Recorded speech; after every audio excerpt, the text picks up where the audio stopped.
Hello, everyone. Today, we continue our deep dive into one of the most shocking assassination cases in modern American history, the murder of UnitedHealthcare's CEO. However, our main focus is not the victim but the man accused of pulling the trigger, Luigi Manzoni. A name that now echoes across every news outlet in the country. A man whose sharp features and effortless charisma have turned even an orange prison jumpsuit into what some are calling high fashion. Here he is, Luigi Manzoni, escorted by NYPD officers during a live broadcast, his every move scrutinized by millions. Ironically, instead of seeing a criminal, some viewers saw an icon. Social media exploded with comparisons. He looks like he's walking a Hermes runway, but it wasn't just his looks that fascinated the public. It was his motive. Luigi's reasoning for the crime struck a chord with thousands. In fact, within hours of his arrest, online campaigns demanded his release. Some hailed him as a modern-day Robin Hood, others as a real-life Batman or even America's Avenger. The live footage of his arrest was likened to scenes from superhero films. Some even compared it to Renaissance paintings, or, most shockingly, to the Passion of Christ. The deeper people dug into the case, the more they wondered, why would a young, well-educated, wealthy man willingly throw away his future? What could drive someone like Luigi Manzoni to commit murder in broad daylight?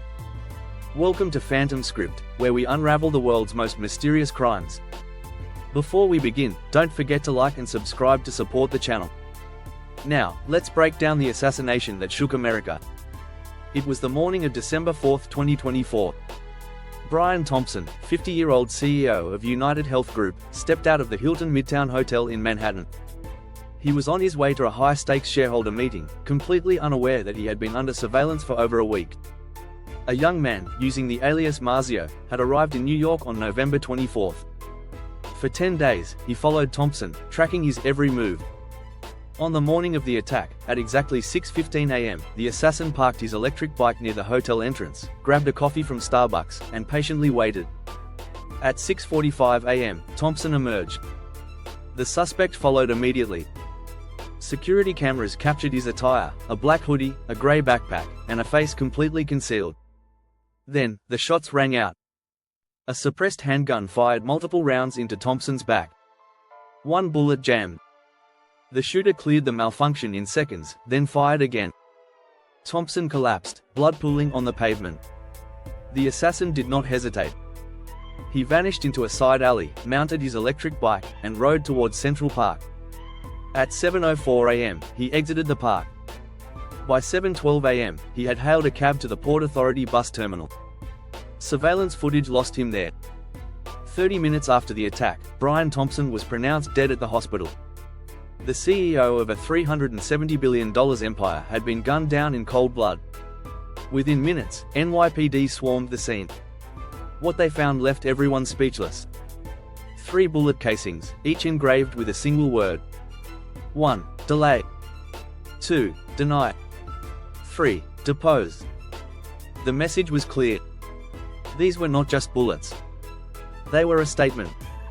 The words matched the title of a 2010 book, Delay, Deny, Defend, which exposed the corrupt tactics of the health insurance industry. And Brian Thompson? He was the CEO of America's largest health insurance provider. The motive was undeniable. Days later, detectives found a gray backpack in Central Park. Inside, a jacket and several Monopoly bills. The message was obvious: Monopoly. A game about corporate dominance. UnitedHealth Group, Thompson's company, was under federal investigation for anti-competitive practices. Its business model? Denying claims. Maximizing profit. Leaving millions struggling to afford health care. Coincidence? Or a carefully planned statement? On December 5, investigators traced the suspect's movements back to a hotel in Upper West Side, Manhattan. Security footage revealed something unexpected. Upon check-in, the suspect briefly lowered his disguise and smiled. That moment, his unmistakable charisma, his perfect teeth, his confidence, was captured in high definition. By December 6, his face was plastered across the country. A nationwide manhunt began. 3 days later, on December 9, at a McDonald's in Altoona, Pennsylvania, 450 kilometers from New York, a staff member recognized him. With a quick 911 call, the manhunt was over. Luigi Manzoni was arrested. The employee who reported him rewarded $60,000. But when officers searched Luigi's belongings, they found something even more shocking. 1. A 3D printed unregistered gun. 2. A fake ID under the name Ma Rosario. 3. A notebook filled with handwritten notes. 4. $8,000 in cash. 5. A 3-page manifesto. The letter, later published by Clip News, read like a declaration of war. Luigi accused the health insurance industry of systematic abuse. He called insurance companies leeches feeding off the suffering of millions. He denounced America's healthcare system as the most expensive yet most broken in the world. And he addressed the FBI directly. "I have nothing to hide. I have no accomplices. I deeply regret any harm I've caused, but this is something I had to do." Luigi knew he would be caught. And he was ready for it. That same evening, federal prosecutors in Pennsylvania charged him with 1. Illegal firearm possession. 2. Possession of forged documents. 3. Providing false information to law enforcement. At 6 p.m., Luigi appeared in court. A reporter yelled, "Luigi, did you do it?" He smirked. "This is an insult to the intelligence of the American people." Then came the final blow. New York prosecutors escalated the charges: first-degree murder, and then terrorism. If convicted, he will spend the rest of his life behind bars. But outside the courtroom, the internet erupted. Luigi Manzoni had become an icon, a symbol, a myth. His name, trending worldwide. But who was he before the crime? Born on May 6, 1998, in Baltimore, Maryland, Luigi Manzoni grew up in wealth and privilege. His family? Real estate moguls. His grandfather built golf clubs, country clubs, and medical centers. His father expanded the family empire. His cousin? A state senator. Luigi was no underdog. He was no desperate man. He had everything to lose. So why did he do it? What pushed a privileged young man to assassinate a billionaire in broad daylight? Let's uncover the truth. Louis graduated with nearly perfect results, topping his class, and was the proud student representative at the graduation ceremony. His speech highlighted how his classmates were shaping the future with innovative ideas that challenged the world. Louis was not only academically brilliant but also a beloved, sociable figure among his peers. His friend Aon, a fellow high school student, once said that Louis might be the smartest person at their school. Before heading to college, Louis taught himself programming and created a simple mobile game where paper airplanes fly through obstacles. At the same time, he excelled in sports, playing on his high school soccer team and competing in wrestling and cross-country running. After high school, Louis passed the entrance exam to the prestigious University of Pennsylvania, where he pursued computer engineering and mathematics. There, he continued to thrive, founding a video game programming club and interning at a game company in user interface design. In 2020, Louis graduated with a degree in engineering and computer science, landing a job as a data engineer at Chuka, a car retail company. The COVID-19 pandemic brought the flexibility of remote work, allowing Louis to live wherever he pleased as long as he had an internet connection. By early 2022, Louis relocated to Hawaii, where the pleasant climate made it the ideal place for remote work. He lived at Subic, a shared community space in Honolulu, near the island's famous beaches. Subic was known for its creative atmosphere, attracting like-minded individuals. At Subic, Louis spent hours discussing world events and society's future with Martin, the founder of the community. They co-founded a book club focused on inspirational readings, and Martin admired Louis's thoughtfulness and kindness. However, Louis had been struggling with spondylolisthesis, a condition that affects the spine and is common in athletes. Although he never complained about it, the condition made outdoor activities and even basic movements painful for him. Louis tried to remain optimistic despite the challenges, participating in adventurous activities like mountain climbing and surfing. But after a surfing accident, his condition worsened, leading to constant pain and numbness in his back and hips. After 6 months at Subic, Louis left for the East Coast to see a doctor. He later underwent spinal fixation surgery, a procedure to relieve pain and stabilize his spine. Louis shared an X-ray photo of his surgery on social media but kept the details of his recovery to himself. In the months following his surgery, Louis withdrew from his family and friends. His best friend, Aaron, was concerned but didn't expect a mental breakdown from him. Louis's former company, Chuka, confirmed he had quit his job in 2023, but no one knew where he had gone. By June 2024, just after Lewis's 26th birthday, Martin reached out to him, but still received no reply. Lewis had vanished from the lives of his closest friends, leaving him wondering what had happened to him. By July, Luigi's social media accounts had ceased updating. On January 18, his mother contacted the San Francisco police to report that her son was missing. She explained that Luigi had been working there since July 1 but hadn't been reachable for months. Clearly, the San Francisco police had not made much effort to search for him, or else Luis wouldn't have had the opportunity to commit his crime. It wasn't until the case unfolded that Luigi's family heard from him again. Friends of Luigi told the New York Times that his chronic back issues marked a turning point in his life. A spinal surgery left him trapped in a spiral of pain, which in turn strained his relationship with the healthcare system. Medical research indicates that chronic pain doesn't just take a physical toll, but also triggers anxiety, fear, impatience, and depression. Could this series of life struggles have driven Luigi to a breaking point? After Luigi's arrest, the US authorities quickly shut down most of his social media profiles. However, his X account was unlocked shortly after being restricted, and even Elon Musk verified his identity, giving him a blue checkmark, signaling his status as a public figure.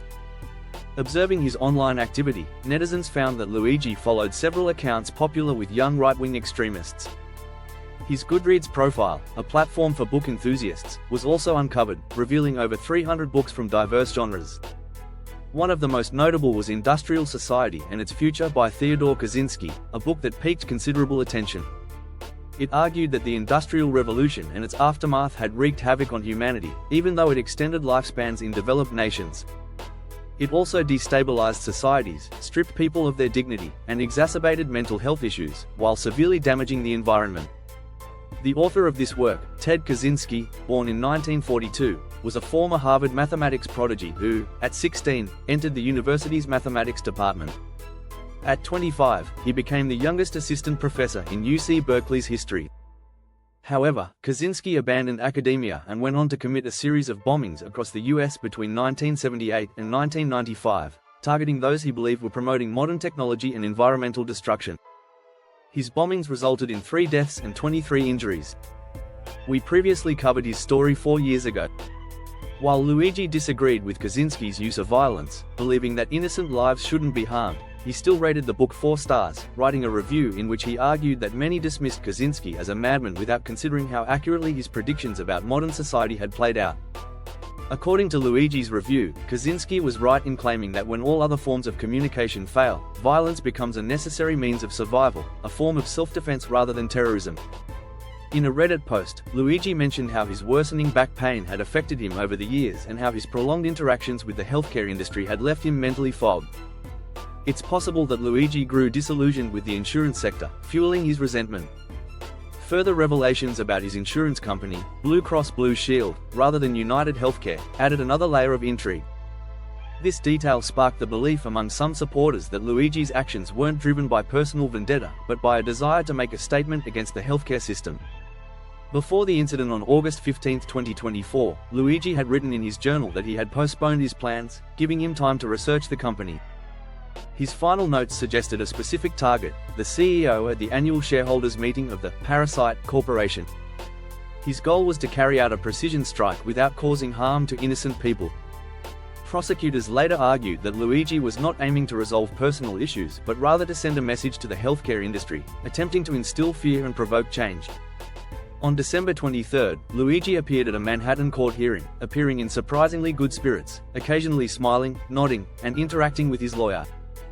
Despite being handcuffed, he seemed unbothered by his appearance, wearing a white dress shirt, grey trousers, and a red sweater. The media took notice, and his prison outfit became an unexpected fashion sensation, with memes circulating online. Even Britney Spears, who humorously referred to Luigi as a bad boy, posted her thoughts on social media before quickly deleting them. After his X account was reinstated, Luigi's following surged to over 500,000, and the hashtag #HashFreeLuigi went viral, shared more than 50,000 times. Other social media accounts belonging to him were dug up, with no negative information found. Netizens even praised him for being too perfect. Protests supporting Luigi emerged in Washington Square Park in New York and at the University of Florida. Some supporters even created contests mimicking his style, and t-shirts with his image were sold on Amazon, only to be taken down shortly thereafter. In response, some individuals set up crowdfunding campaigns to hire top-tier lawyers for Luigi, raising significant sums in just a few days. The McDonald's restaurant where Luigi was accused of a crime received a 1-star rating with thousands of comments about its unsanitary conditions, suggesting that the company was involved in a cover-up. While in custody in Pennsylvania, Luigi received over 100 letters from supporters. His fellow inmates treated him well, and this led to one of the most dramatic live television broadcasts in American history. News Nation reporters, broadcasting outside the prison, spoke with inmates who were watching TV inside, who signaled to them by flashing lights. When asked about the quality of the food, the inmates shouted that it was terrible. They also revealed that Luigi was being kept in solitary confinement, isolated from other prisoners, and denied television access.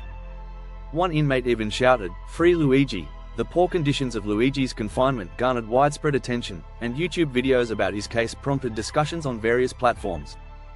One comment criticized the lack of sympathy for someone earning over $100,000 annually, highlighting how those in the healthcare industry had failed the most vulnerable. The case sparked a national conversation, revealing the systemic issues plaguing the American healthcare system. People shared personal experiences of battling insurance companies and being mistreated by the healthcare system, with some even recounting the deaths of loved ones due to insurance companies refusing to cover life-saving treatments. In a serious turn of events regarding patient care, a claims adjudicator at UnitedHealthcare confessed that her year working there was the worst time of her life. She couldn't bear the constant pressure of denying claims, knowing the emotional toll it took on patients. The idea of patients facing rejection for care, only to have their conditions worsen due to stress, was unbearable. But the issue took a sharp turn in 2019 when UnitedHealthcare implemented AI technology to review claims. This new AI system introduced stringent criteria, disregarding uncertainties like recovery time post-complications. While human adjudicators would approve certain cases, the AI rejected them, significantly cutting down UnitedHealthcare's compensation costs. As a result, over 90% of the claims that were initially denied were later overturned upon patient appeal. This revealed that the AI had a 90% error rate, leading to widespread backlash. In August 2023, a similar lawsuit was filed against Cigna Group, the fourth largest health insurance company in the US, in California. The company faced accusations of using an automated system called PXDX to process insurance claims, which led to the wrongful rejection of an alarming number of claims. In just 2 months in 2022, 3 doctors at Cigna rejected a staggering 300,000 claims via the PXDX system, rejecting claims every 1.2 seconds on average, leading to a 20% denial rate. UnitedHealthcare's rejection rate is even more shocking, 32%, well above the 17% industry average. Their compensation processing speed is also notably slower, taking 60 days to resolve claims, leaving many patients without coverage, causing their conditions to worsen, and in some cases, leading to death. Families of 2 deceased patients filed lawsuits accusing UnitedHealthcare of using AI with an error rate as high as 90% to deny necessary care for elderly patients. UnitedHealthcare requested that the court dismiss the case, arguing that plaintiffs had to follow formal administrative appeal procedures first, a typical attempt to sidestep the issue. At the heart of it, UnitedHealthcare understood that by tightening rules and implementing AI, they could reduce the likelihood of claims being approved, leaving patients powerless to contest decisions. Even when lawsuits were filed, the company had deep pockets, making it unlikely for them to suffer significant consequences. In fact, only a small fraction of Americans who face claim rejections, around 0.1%, actually pursue legal action. Despite their shady practices, UnitedHealthcare continues to be hailed as the most admired health insurance company in the country, largely due to its sheer size and influence in the industry. Brian Thompson, the CEO of UnitedHealthcare, has been a controversial figure. A self-made man from humble beginnings in Iowa, Thompson rose through the ranks, eventually leading UnitedHealthcare to its current position of power. His tenure saw record-breaking revenue growth, but also saw his personal salary soar to $10.2 million annually. However, his leadership was tarnished in 2024 when he faced allegations of insider trading and fraud during an antitrust investigation led by the U.S. Department of Justice. Thompson and other UnitedHealthcare executives were aware of the investigation in October 2023 but didn't inform the public. Instead, they quietly sold off millions of dollars in stock before the investigation results were released, causing massive losses for investors. In a similar vein, another insurance giant, Blue Cross Blue Shield, also made waves with a controversial policy in late 2024. They announced that starting in February 2025, they would refuse to cover anesthesia for procedures that exceeded a set time limit in New York, Connecticut, and Missouri. This decision was met with fierce opposition, particularly from patients and healthcare professionals, and Blue Cross Blue Shield was forced to retract the policy. The question arises, why do Americans continue to funnel money into these insurance companies despite their deplorable practices? The answer lies within the deeper flaws of the US healthcare system, which has long been a source of contention. Unlike other countries, the US has no universal healthcare system, leaving 70% of the population reliant on private insurance. The average cost of health insurance for a family in 2024 is $25,570, a significant financial burden. The increasing costs are leaving many unable to afford coverage, with 30% of the population lacking any form of health insurance. The outrage surrounding these issues has only intensified, especially with the ongoing debate about healthcare reform. Although the evidence against UnitedHealthcare is clear, prosecuting such cases remains a challenge. Finding unbiased jurors who aren't swayed by the power of the healthcare industry is no easy feat, highlighting the severity of the issue. However, the case against Thompson and his company may provide an opportunity for broader change, especially as public opinion continues to shift. In fact, the case has sparked a movement among the public, with some even drawing comparisons between Thompson and modern-day Robin Hoods, heroes who stand against corporate greed. However, this metaphorical Robin Hood is seen as a symbol of resistance to the broken healthcare system, a critique of the inequities and systemic failures that many Americans are forced to endure. The outcome of this case could ultimately have a profound impact on the future of healthcare in the US. What do you think about this case? Do you think it will spur real change in the healthcare system? Leave your comments below, and before you go, don't forget to like, subscribe to Phantom Crypt's channel and hit the notification bell to stay updated on future stories.